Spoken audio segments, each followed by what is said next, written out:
Bienvenue à ce numéro du Journal des Journaux paru du 21 au 27 mars 2022. Un numéro que nous entamons avec ce qui fait l'actualité dans le pays, voire au-delà de nos frontières, à savoir la mendicité transfrontalière à laquelle s'adonnent certains Nigériens. À cet effet, mendicité ou soif de gains faciles,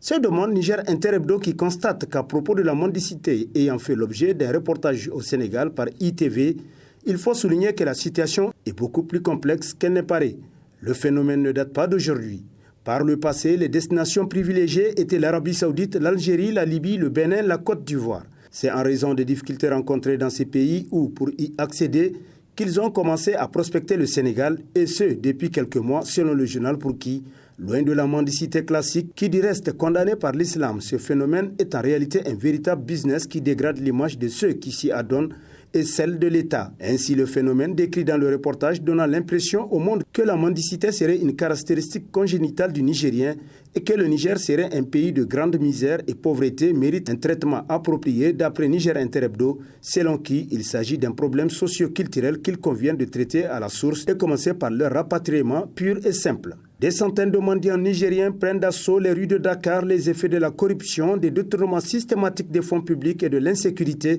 sous Issifou Mahamadou, titre dans sa rubrique Nation, l'hebdomadaire satirique Le Canard en furie. Pour qui, sous Issifou Mahamadou, la déliquescence économique a atteint des proportions inimaginables, hypothéquant l'avenir des générations entières. L'insolite événement mis en lumière par la télévision publique sénégalaise n'est pas le fait du hasard. C'est la conséquence d'une décennie entière dédiée au détournement, à la spoliation, au trafic d'armes et de drogue, etc., sur fond d'impunité et de politique antisociale, conclut Le Canard en furie. Un civisme fiscal, un redressement fiscal de plus de 70 milliards à un député de la majorité, titre dans ses colonnes l'hebdomadaire Le Courrier qui nous apprend que connu dans l'agroalimentaire, l'exportation d'or à travers une société et le transfert d'argent, le député national serait en conflit dans les services des impôts. Selon des sources crédibles telles que rapportées par le journal, il semble devoir aux impôts plus de 70 milliards de francs CFA. Aujourd'hui, ce montant jugé excessif qui fait grincer les dents des responsables du parti sous la bannière duquel le député est élu.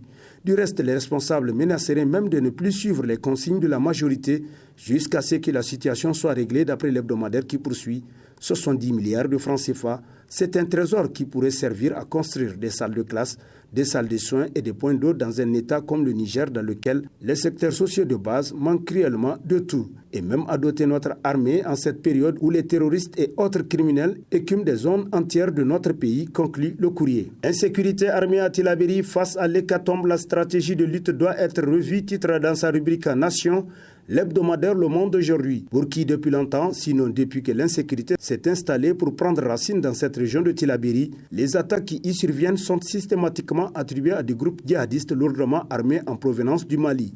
Tout laisse croire aujourd'hui qu'ils vivent au sein des populations locales en parfaite symbiose. Ils contrôlent les faits et gestes dans les villages pour s'en prendre aux habitants qui tentent de collaborer avec l'armée, surveillent les mouvements au niveau des positions militaires implantées dans la région et posent leurs engins de mort sur les axes bitumés et pistes rurales en toute discrétion, selon Le Monde aujourd'hui qui constate que si les terroristes présumés ont opté pour ce mode opératoire, à savoir la pose des mines, qui fait beaucoup plus de dégâts quand un véhicule roule dessus, c'est parce qu'il comporte moins de risques pour eux, contrairement aux attaques des positions militaires. Éducation, inauguration de 2 nouveaux amphithéâtres modernes de 1000 places à l'université Abdou Moumouni de Niamey. Titre entre autres à sa une l'hebdomadaire La Flamme, qui nous apprend qu'à l'université, le président de la République a relevé que notre système d'éducation est victime de la réduction du temps scolaire. Nous avons un temps scolaire programmé pour 9 mois pour une année scolaire et académique qui se réduit en général lorsqu'on en fait une évaluation rigoureuse en moins de 6 mois, a-t-il expliqué, tel que rapporté par le journal pour qui le chef de l'État a estimé que cette situation résulte des comportements des divers acteurs.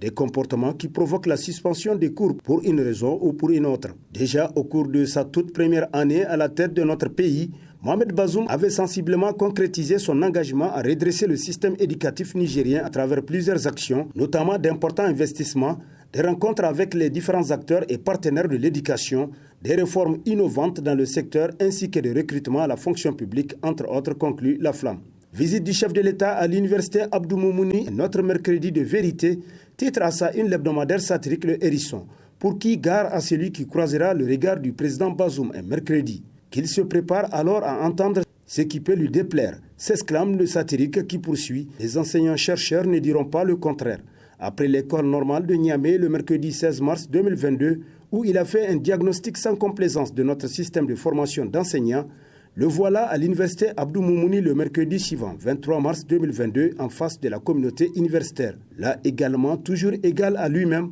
l'homme de vérité a asséné les 4 vérités selon le journal pour qui, pour sortir l'enseignement supérieur des sentiers battus, il n'y a pas une autre issue que de sortir du cycle infernal des années académiques interminables. Ce 23 mars fut un autre mercredi de vérité du chef de l'État en face des acteurs du système éducatif, cette fois ceux de la communauté universitaire. L'éducation, reine des priorités du programme de Renaissance Acte 3, le président de la République y tient d'après le hérisson qui renchérit. Il y tient vraiment et par-dessus tout. Administration publique nigérienne, la pléthore des secrétaires dans les bureaux, pour quel but? Se demande le bi-hebdomadaire Le Troisième Œil, pour qui il n'est pas rare de constater la présence de plusieurs secrétaires dits de direction qui sont le plus souvent là juste pour la forme. S'il faut visiter les services étatiques, on peut tomber des nuits en constatant cette horde de secrétaires dont certaines ne sont là que pour développer un commerce lucratif et étouffer les services selon le journal pour qui, au moment où le président de la République Mohamed Bazoum enfourche sa robe de combat pour une administration crédible,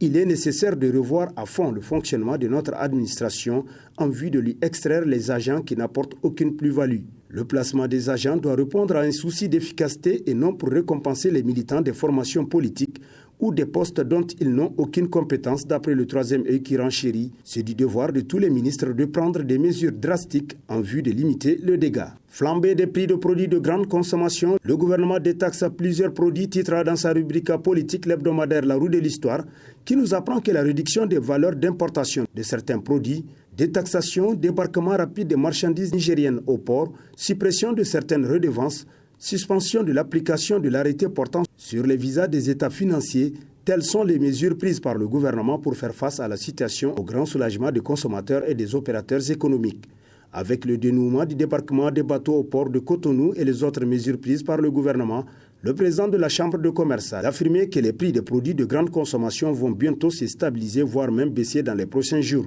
D'ores et déjà, le prix du riz connaît une baisse sur le marché, a-t-il signalé, tel que rapporté par La Roue de l'Histoire. De la liberté d'expression, titre pour son éditorial l'hebdomadaire L'Actualité, pour qui cette liberté d'expression dont aime parler la France ne devient-elle exigence que lorsqu'elle sert des intérêts et notamment pour combattre les régimes avec lesquels elle ne se sent pas en odeur de sainteté? Oui, la liberté d'expression est une excellente chose et il faut savoir la défendre, même lorsqu'elle pourrait ne pas se faire en faveur de vos intérêts, car mise au seul service d'un idéal. On ne peut donc pas comprendre que cette France s'offusque de cette décision du gouvernement malien, quand chez elle sur le bouquet Canal+, Africa Media, une télévision privée africaine très critique vis-à-vis de la France et de l'impérialisme occidental, avait été retiré sans qu'il n'y ait ni en France ni en Afrique quelques voix indignées pour relever là, au nom de la même liberté, le scandale de la part d'une France qui ne veut plus entendre qu'on la critique, constate le journal qui se demande pourquoi le Mali doit-il accepter de l'information poison dans les fragilités qu'il traverse quand la France elle-même, pour les mêmes précautions,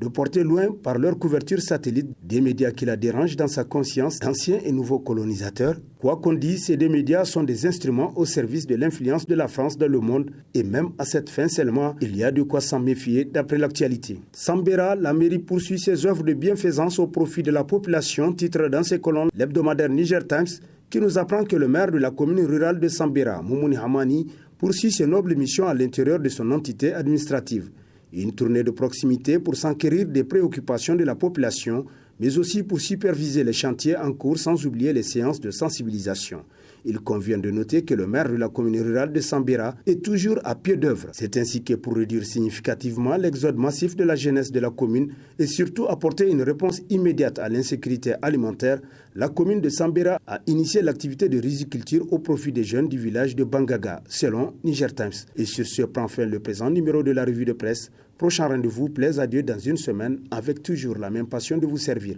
Bonne lecture et au revoir.